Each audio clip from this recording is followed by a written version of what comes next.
আপনি যদি এইভাবে কান্নাকাটি করতে থাকেন তাহলে কি করে চলে বলুন তো? তুমি কি হাসপাতালে গেছিলে অনন্য? হ্যাঁ, আমি হসপিটাল থেকে আসছি। আচ্ছা অনন্য, মানে ওখানে এখনকার পরিস্থিতি কিরকম? অপারেশন হয়ে গেছে, তবে খুব ক্রিটিক্যাল অপারেশন তো। 72 ঘন্টা অবজারভেশনে রাখতে হবে। এই 72 ঘন্টা সময় যদিও ঠিক করে পার করে দিতে পারে তাহলে আর কোনো ভয় নেই। মেয়েটার জীবনে যদি অঘটনটা ঘটে যায় তার যে কি হবে? মেয়েটা মেয়েটা সামলাবে কি করে নিজেকে?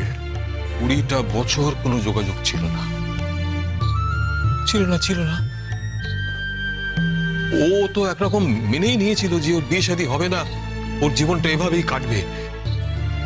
কিন্তু এই যে হঠাৎ করে দেখা হওয়া, হঠাৎ করে বিয়ে ঠিক হয়ে যাওয়া, এই সবই তো আমার জন্য আমার মেয়েটা যদি কোনো ক্ষতি হয়ে যায় না তাহলে আমার জন্য হবে। 20 বছর ধরে চাইনি তার বিয়ে হোক, সে সুখে থাকুক, সে ভালো থাকুক। বৌদি, এখন কি এসব কথা বলার কথা? আপনি নিজেকে এইভাবে দায়ী করবেন? আচ্ছা, আপনি যে নিজে দাঁড়িয়ে থেকে ওদের বিয়েটা দিয়েছেন সেটা কি কম বড় কথা?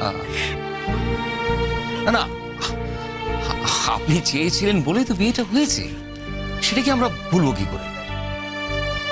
না না না না না না গো, না। আমি 20 বছর ধরে অপরাধ করেছি, অন্যায় করেছি। এটা কি ঠাকুর ছেড়ে দেবেন নাকি? আমাকে ছাড়বেন না, তো মোটে ছাড়বেন না। বৌঠান, তুমি যদি কিছু করেও থাকো তার দায় মেয়েটার ঘাড়ে পড়বে কেন? মেয়েটা তো এই 20 বছর ধরে তপস্যা করে যাচ্ছে। আমরা তো একদিনে তার বেদ দিতে পারিনি।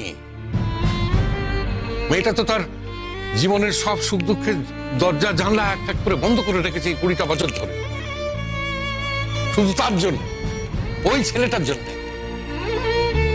না দাদা, শুধু এখন ওর কথাই বলবো কেন? আর এই ছেলেটা যে 20 বছর ধরে অপেক্ষা করে আছে,